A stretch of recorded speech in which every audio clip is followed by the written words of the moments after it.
Bien, vamos ahora a cambiar completamente de tema. Hay preocupación por el aumento de agresiones de alumnos a profesores en establecimientos educacionales. Para hablar sobre este tema ya estamos en contacto con la subsecretaria de Educación, Alejandra Arratia. ¿Cómo está, subsecretaria? Muy buenas tardes, gracias por acompañarnos. Muy buenas tardes, Marco. Buenas tardes a todas las personas que nos escuchan este viernes en la tarde, ¿no? Subsecretaria, primero quisiera saludarla también y conocer su visión respecto a lo que hemos estado viendo en estas últimas semanas. Hemos visto gran cantidad de agresiones por parte de alumnos a sus profesores. ¿Cuál es el diagnóstico que se hace desde la subsecretaría? A ver, en primer lugar, hay que ser bien claro con que son situaciones totalmente inaceptables. O sea, no hay ninguna justificación posible para agresión, por cierto, de estudiantes a profesores, tampoco entre estudiantes. En el fondo, no cabe ninguna justificación que habilite este tipo de situaciones. Nosotros hemos sido bien claros en eso, empatizar además con las familias de las personas. Esta semana hemos conocido al menos un par de casos bien delicados y en ese sentido empatizar totalmente con las familias, con las personas afectadas. Estas son situaciones que no son aceptables, estas situaciones no deberían ocurrir, no podemos naturalizarlas, lo que es bien importante. En ese sentido, nosotros como Ministerio de Educación, bueno, quisiéramos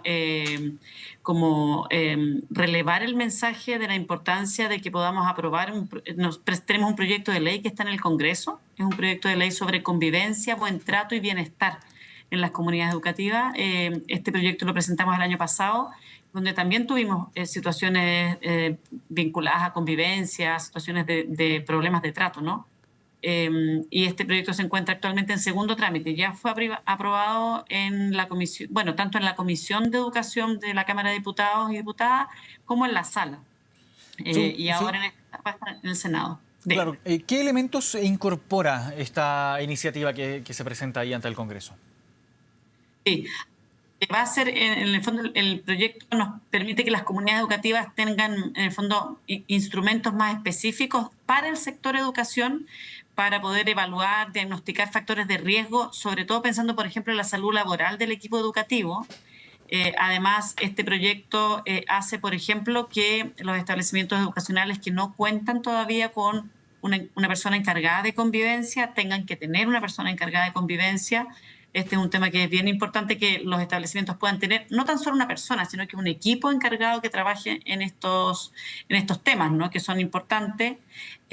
Por otro lado, permite que, o sea, en el fondo, mandata que haya una política de convivencia educativa. Esto es un instrumento que como ministerio con el cual contamos, pero no es, en el fondo, no tiene un anclaje legal, por decirlo así, ¿no? Claro. Ahora, en términos como específicos de cómo acompañar a trabajadores de la educación que en el fondo tienen situaciones complejas en este marco, lo que permite el instrumento es que hay un instrumento, o sea, el proyecto de ley, digamos, lo que permite la ley es que hay un instrumento específico acorde a la realidad de educación, que la diferencia de otros sectores productivos, desde el cual las mutualidades, por ejemplo, que son los entes que cuentan con recursos, con personal para el cuidado de la salud laboral, puedan permitir apoyar de mejor forma, tener medidas de prevención, de apoyo en los casos en que se requiera para este tipo de situaciones, ¿no? Claro, ahora, subsecretaria, que quiero llevarla a los hechos que hemos conocido en estas últimas semanas, hechos de violencia en el que estudiantes precisamente agreden a sus docentes, a quienes están a cargo precisamente de la labor educativa. ¿Han identificado algún elemento común o algún patrón quizás que se haya repetido en estos últimos casos que, al menos en lo que vemos en el papel, es que tienen en común las fechas en que ocurren, pero algún otro elemento más profundo que quizás se pueda identificar en estos casos? Yo creo que en estos casos lo que tenemos actualmente es que tenemos procesos de investigación en curso. Entonces yo creo que es importante dejar que ese proceso de investigación avance para poder identificar cómo abordamos, y más que cómo abordamos, cómo diagnosticamos qué fue lo que pasó en estos casos. Ciertamente el sistema educacional está enfrentando desafíos bien importantes en términos de te diría dos grandes ámbitos. Por un lado, una mayor diversidad de estudiantes, una mayor visibilización de esa diversidad, lo cual también tiene unos requerimientos desde la perspectiva formativa, desde la perspectiva pedagógica en la sala de clase, lo cual va demandando y tensionando en algunos casos al sistema, ¿no? En términos de que requiere un manejo diferenciado, distinto. Eso por un lado, y por otro lado también creo que hay que reconocer, bueno, algo que venimos viendo desde que se retornó a clases posteriormente a la pandemia, ¿no? Que en el fondo había habido un efecto en el desarrollo de habilidades socioemocionales, de habilidades psicosociales también. Hay una serie de procesos de aprendizaje que se producen en la interacción humana, ¿no? En la interacción que se da en la escuela. Y eso se vio, bueno, se vio interrumpido en el contexto de pandemia. Y eso ha tenido efecto. O sea, así como hemos visto que la pandemia tuvo un impacto en aprendizajes en el ámbito del lenguaje y matemática, que se han podido ir recuperando, también tuvo impacto en aprendizajes vinculados a cómo nos relacionamos con otros, cómo resolvemos conflictos. Cómo resolvemos conflictos que son naturales de los espacios como donde estamos con otros, ¿no? Pero cómo se resuelven de un modo que sea respetuoso, que sea dialogante, que sea pacífico, ¿no? Y creo que ahí tenemos ciertamente desafíos. También hay que decir, y quiero también aquí hacer como un llamado, ¿no? A una reflexión un poco mayor, que es que en la escuela se viven también fenómenos que se están dando en la sociedad. A veces creemos como que la escuela, cuando digo escuela me refiero a la institución escuela, Claro. escuelas, liceos, también jardines infantiles incluso, ¿no? Son espacios como un poco como impermeables o separados de la sociedad. Y la verdad es que las dinámicas sociales que se dan fuera de la escuela son también dinámicas sociales que se dan dentro de la escuela. Los niños y las niñas aprenden en gran parte a través del ejemplo. Entonces, cuando vemos que estos son fenómenos que se están dando en la cotidianidad de la interacción social, es difícil pensar que no se van a replicar en los establecimientos educacionales. Y ahí el deber de los establecimientos, el llamado, el rol también de la educación, es cómo educamos esto, cómo educamos, cómo enseñamos habilidades interpersonales, cómo enseñamos a resolver los conflictos de modo democrático, de modo dialogante, de modo de respetar la identidad, la legitimidad, la dignidad de todas las personas.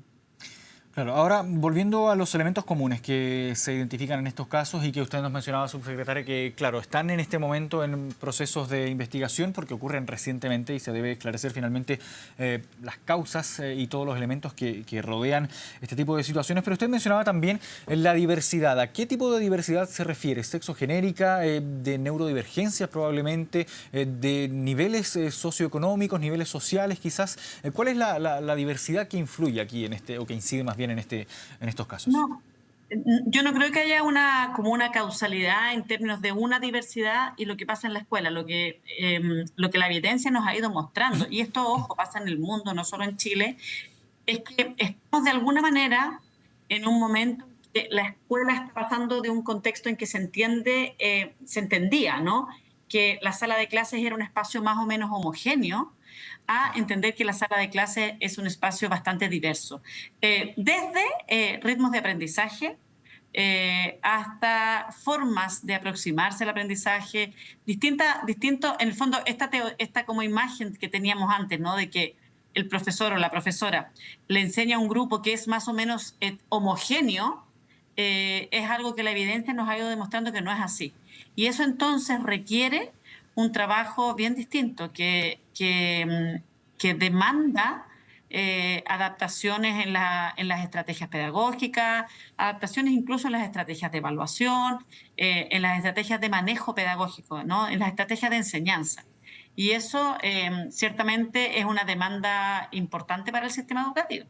Claro, y lo hemos visto también, sobre todo en estos últimos años, y quiero llevarla también al segundo elemento que mencionaba usted, subsecretaria, que es la pandemia. Uno podría pensar, hoy probablemente pocos ya se acuerden de los estragos que causó en las vidas de cada uno de nosotros la pandemia, pero evidentemente Hace en su 5 años momento fue estábamos, bastante claro. caótico, claro, fue muy caótico, fue muy doloroso, sobre todo probablemente para los más pequeños, que están sobre todo ahí en edad escolar, que vieron alterada por completo su rutina en una etapa de su vida en que se están desarrollando, que están aprendiendo a conocer el mundo y enfrentarse también a él. ¿Cuánto incide la pandemia y cómo se logra quizás dejar atrás de la manera más rápida posible los efectos que genera esta pandemia? Es una muy buena pregunta, Marco. Yo creo que la pandemia incide mucho en lo que tenemos, en el fondo, en cómo estamos reactivando el sistema. El sistema en Chile ha tenido una velocidad de reactivación, yo te diría, bien destacable, en términos de que hemos ido avanzando. En asistencia todavía no logramos lo que teníamos antes de la pandemia, pero hemos ido avanzando. En aprendizaje, ojo, en aprendizaje este año en cuarto básico tuvimos un resultado histórico de toda la serie comparada, incluso previo a la pandemia. Previo a la pandemia no habíamos tenido resultados tan altos. En sexto básico, sin duda, vimos el resultado, en el fondo, esta es la primera medición que tenemos post pandemia, entonces vimos un impacto. Pero yo creo que hay que tener una reflexión que va un poco más allá y en esto creo que el desafío que tenemos es que tenemos que poder recuperar el sistema educativo que se ha ido recuperando. O sea, nosotros recibimos un sistema educativo que venía muy golpeado en una situación muy compleja y el sistema se ha recuperado, tenemos resultados de permanencia muy positivos, de asistencia, como te decía, que van mejorando, de aprendizajes. Sin embargo, la meta no tiene que ser volver a lo mismo que teníamos antes. Y yo creo que también ahí la meta es cómo pensamos un sistema educativo que pueda irse adaptando de mejor manera a estos contextos más diversos, que pueda, por ejemplo, incorporar de mejor manera las variables más socioemocionales. Eso es algo que yo creo que la pandemia también nos ayudó a relevar, la importancia de considerar el aprendizaje en un sentido más amplio, no solamente en las asignaturas más como académica, sino que también el bienestar socioemocional, las habilidades interpersonales, y eso es algo que lo que nosotros estamos intencionando y lo que hemos ido trabajando en estos años, ¿no? Es que en el fondo en la experiencia formativa puede ser una experiencia más integral, más mirando la trayectoria educativa desde una perspectiva más integral. Y eso permite también ir mejorando estas situaciones que vamos enfrentando. Ahora, eso también hay que ser bien como claro en que estas situaciones son inaceptables y tenemos que abordarlas muy de raíz. Nosotros en ese sentido tuvimos una mesa el año 2023 en que vimos los temas vinculados a, en el fondo, como a casos de violencia, a casos de seguridad en los establecimientos educacionales. Y ahí salió, por ejemplo, muy fuertemente el tema de la autoridad docente, el tema de cómo tenemos que cuidar la autoridad docente, entendiendo que si bien el contexto educativo ha cambiado, ahora tenemos más conciencia de la diversidad, tenemos más conciencia de que los estudiantes son sujetos de derecho, eso no implica renunciar a la autoridad pedagógica en los establecimientos educacionales, y eso es algo muy importante. La autoridad es un elemento importante en el proceso formativo. Eso no quiere decir que sea una autoridad que no respete los derechos de los niños y de las niñas, claro, en absoluto. Pero tenemos que, en el fondo, lo conversamos harto en la mesa, tenemos que ver cómo fortalecemos la autoridad en un contexto de niños y niñas sujetos de derecho. Claro, ahora, subsecretaria, ya una última pregunta y volviendo a estos mismos casos que hemos visto en estas últimas semanas, para conocer en lo concreto también cómo opera aquí el sistema y cómo se aborda también, considerando a la figura del estudiante que agrede, ¿cómo se aborda con él o con ella en este caso? ¿Cómo se aborda y qué pasa finalmente con un estudiante que agrede a un docente? Sí, a ver, en eso hay distintas formas de irlo abordando de acuerdo a los protocolos que tienen los establecimientos educacionales. En primer lugar, es importante rescatar eso porque los establecimientos tienen sus propios protocolos. Claro, entendiendo que cada caso es particular, sí. No, y además cada establecimiento tiene sus propios protocolos. Pero desde la perspectiva formativa, es muy importante que en el fondo los estudiantes puedan tener, en el fondo, no se pierda de vista que aquí el deber del establecimiento educacional es educar. Eso implica, eso no quiere decir, y quiero ser súper clara con esto, el educar no quiere decir que no hay consecuencias. También es una parte muy importante el reconocer, o sea, el poder identificar que este tipo de actos que son inaceptables tienen consecuencias sobre las y los estudiantes, ¿ya? Por otro lado, también que tengan que tener acciones reparatorias, por ejemplo. Eso también tiene un carácter formativo muy importante. Por otro lado, que haya acciones en el fondo, de separar y cuidar a la víctima, ¿no? Aquí es muy importante que la persona que ha sido víctima de una agresión de este tipo no se vea expuesta de nuevo a situaciones que puedan implicar un mayor riesgo o una eventual situación de revictimización. Pero es muy importante y hay que distinguir también, creo que a veces nos pasa, Marco, que ponemos como en el mismo saco todas las situaciones que son en esta índole. Y es bien importante distinguir situaciones que son conflictos por violencia, conflictos entre estudiantes, conflictos de estudiantes que agreden a docentes, de situaciones que ya pueden ser más, en el fondo, constitutivas de delito. Y en ese sentido también hay que distinguir de acuerdo a la edad que tengan los estudiantes. Es distinto si un niño que tiene 5 o 6 años, si es un estudiante que tiene 16 o 17. Entonces, todas esas distinciones hay que ir haciéndolas, entendiendo, y aquí quiero ser bien cuidadosa, entendiendo que cuando un niño o una niña comete una acción como esta, quiere decir que en algo el contexto que estamos rodeando a esos niños y a esas niñas estamos fallando. Porque no estamos siendo capaces de formar para que eso no ocurra. Entonces, es muy importante poder responder al propósito formativo que tienen los establecimientos educacionales. Bien, subsecretaria de Educación, muchas gracias por esta conversación, Alejandra Arrate, por esta conversación aquí con Canal 24 Horas. Que esté muy bien. Muchas gracias a ustedes y que tengan una buena tarde. Igual, buenas tardes.